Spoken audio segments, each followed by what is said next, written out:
Hi guys, welcome back to my channel. मैं हूँ आपकी दोस्त और आपकी होस्ट अदिति। एंड ओके, तो आज मैं आपसे कुछ चीज़ें शेयर करूँगी। And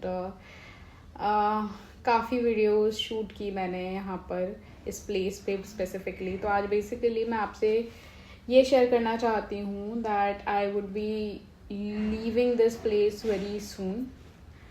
so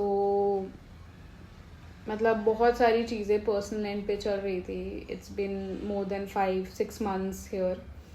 I would not say that it is a very long journey to miss, but then it is a journey. I have had a lot of experience here. For me, everything was a journey. Every career experience, every personal life experience wherever I've stayed is a journey for me, and I am so happy that I had it.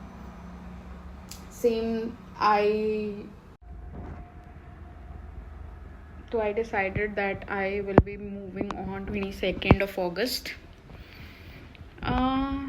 Well, if I'll be specific, तो मैंने काफ़ी चीज़ें और काफ़ी लोगों को पहचाना। मुझे एक बात समझ में आया कि मैंने कई जगह बहुत सारे एफर्ट मारे, कई लोगों के साथ, कई चीज़ों में, और मुझे इन रिटर्न इतना कुछ खास मिला नहीं। To be honest, I am okay to accept that I am not satisfied with people, but ठीक है। I think that was my issue because I was maybe expecting a little too much from people, and I am okay. जब मैं आई तो मैं बहुत खुशी से आई थी, क्योंकि तब मेरे पास एक विजन था यहाँ आने के लिए कि मैं अकेले रहूँगी, I will be independent, I will take care of my thing. तो काफ़ी चीज़ मैंने सीखी। मुझे मिक्स फीलिंग्स हैं। मैं यहाँ से शिफ्ट कर रही हूँ, जो उस चीज़ का थोड़ा सा बुरा लग रहा है, बट उसके अलावा मुझे अच्छा भी लग रहा है, क्योंकि मैं अपनी नई लाइफ स्टार्ट करूँगी एंड आई एम हैप्पी। और I will go back to my family. I think that is one of the very major thing. And फिर उसके बाद I will see what I will do. Most probably I might shift to some other location as well, because I am planning this time to explore something else, to explore some new city or something. So if either I'll just go back to my family, or I'll go and explore some new city. I'll see what I'll do. But हाँ, थोड़े time के लिए I'll have a break, and then so maybe few more days. I will not lie.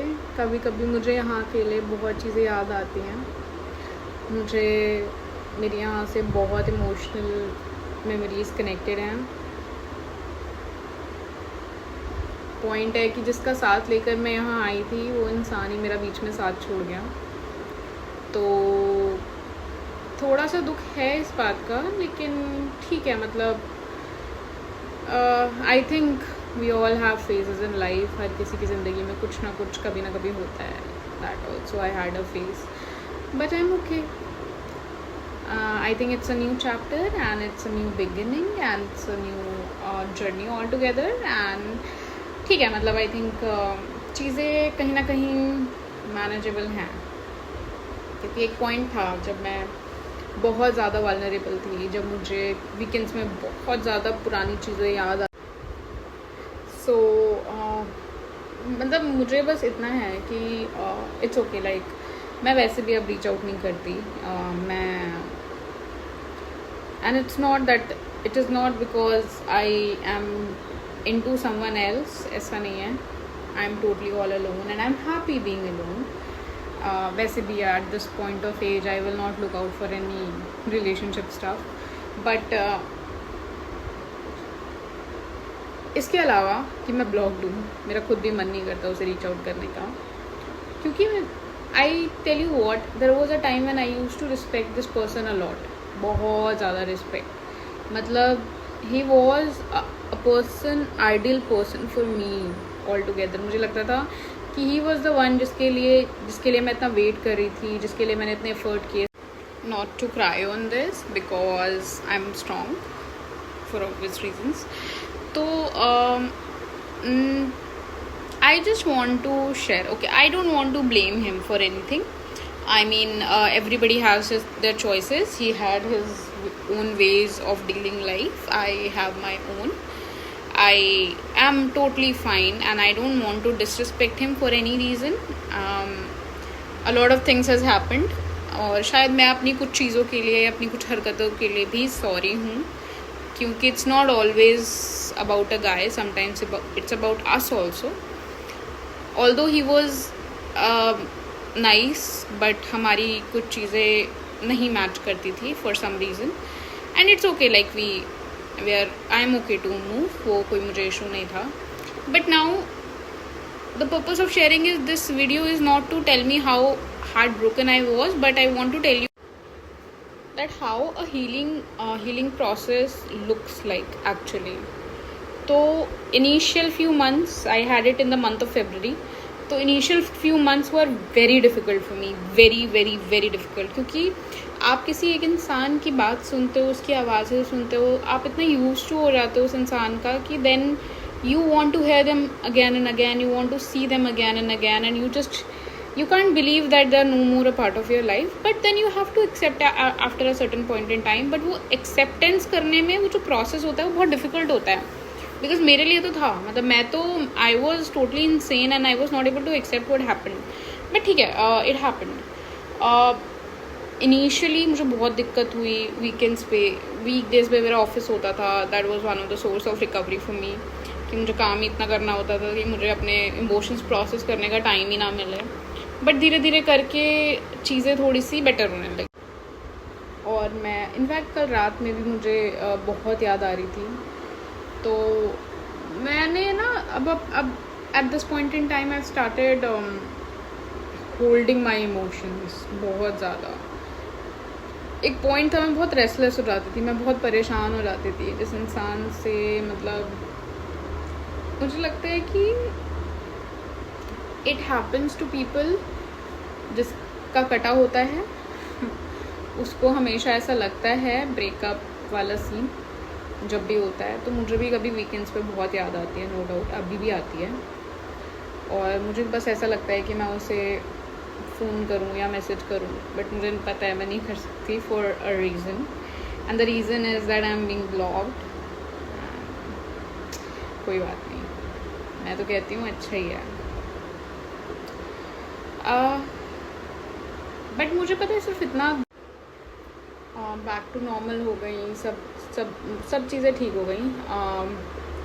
But हाँ, अब मुझे वो अर्ज नहीं होती जहाँ पे मैं उसे कॉल करूँ या मैसेज करूँ, या इवन अगर मैं अनब्लॉक भी हो जाती हूँ तब भी, क्योंकि फॉर सम रीज़न कुछ चीज़ें अंदर टूट गई. शायद ज़िंदगी में कभी भी अब मैं उस फेज़ में नहीं जाऊँगी, क्योंकि मेरा दिल कुछ चीज़ों से उतर गया. और जब एक बार मेरा दिल उस चीज़ से उतर जाता है तो मुझे कुछ वो वापस नहीं चाहिए. क्योंकि मैं हमेशा एक बात बोलती हूँ कि मैं कभी भी किसी पे डिपेंडेंट नहीं हूँ, और मैं अभी भी नहीं हूँ. तो मुझे कोई दिक्कत नहीं है if he is no more a part of me. मुझे not only as a girlfriend बहुत चीज़ें हर्ट की, बट मुझे एज अ ह्यूमन बीइंग कुछ चीज़ें हर्ट की जो मुझे बहुत स्ट्रॉन्ग फीलिंग देती है towards not to communicate him ever. क्योंकि मुझे लगता है कि ही वॉज, मतलब ठीक है, it's better I never talk to him, because अब मेरे को इमोशन नहीं आएंगे. पहली बात तो अब तो नहीं आएंगे, लेकिन कहीं ना कहीं वो होता है ना, वो थोड़ा सा डिससेटिस्फैक्शन, लेट डाउन होने की फीलिंग, वो सारी चीज़ें अकोमोडेट तो होती है एक इंसान के अंदर. तो वो बस वो चीज़ें हैं जो कि आई थिंक वो भी बाय द टाइम चली जाएंगी. अब तो वैसे भी I will plan maybe in a year और so I will get married, I will move on, I will have my own guy. और अब तो शादी होनी है. तो and I am very much a happy-go-lucky person, so I look out for myself a person with very strong mindset, with a very good career, at least ambition, not career दो। I want a person जिसका ambition हो and जिसका बहुत ही clear vision हो। I mean जो इंसान जानता हो वो ज़िंदगी में क्या कर रहा है और उसका लाइफ में एक पर्पस होना चाहिए जीने का। तो ऐसा नहीं होता है कि ब्रेकअप के बाद you will stop living, you don't, you will keep on searching, you will keep on looking out and there is a saying that in order to get the prince you need to kiss few frogs as well. So I would say कि लड़कियों के phase में वो जो particular point in time पे वो चीज़ें होती हैं वो वैसे ही होता है कि उस फेज़ में जाने के लिए पहले आपको कुछ फ्रॉग्स को किस करना पड़ता है, तभी आपको आपका प्रिंस चार्मिंग मिलता है। तो ये काफ़ी ही मतलब नॉर्मल सी बात है। बाकी मैं तो लड़कियों को सजेस्ट करूँगी स्टे स्ट्रॉन्ग, क्योंकि शायद ज़िंदगी में बहुत सारे फेजेस ऐसे आएंगे जहाँ पे आपको ऐसा लगेगा कि आप हार गए, बट आप हारते नहीं हो। आप चीज़ें लुकआउट करते रहते हो, आप चीज़ें देखते रहते हो। मे बी थोड़ा टाइम लगता है, बट बाय द टाइम चीज़ें थोड़ी सॉर्ट आउट होती हैं, आपको रास्ते मिल जाते हैं। तो अपने आप को थोड़ा सा उस तरीके से प्रिपेयर करके चलो। You will get your prince charming, but it may take some time, एकदम से तो कुछ नहीं होता। Keep on looking out and don't stop यार, मतलब डोंट स्टॉप। हीलिंग होने के लिए मैक्सिमम से मैक्सिमम आपको 4-5 महीने की ज़रूरत है, उससे ज़्यादा नहीं। Don't waste your time for 2 years 3 years to process your emotions. ज़रूरत नहीं है उतनी। 5 महीने में नॉर्मल ज़िंदगी जियो, आप खुद ही मूव ऑन हो जाओगे और start searching for an interest, जैसे मेरा है। मैंने वीडियोस बनाना शुरू कर दिया। I don't care if anybody is watching.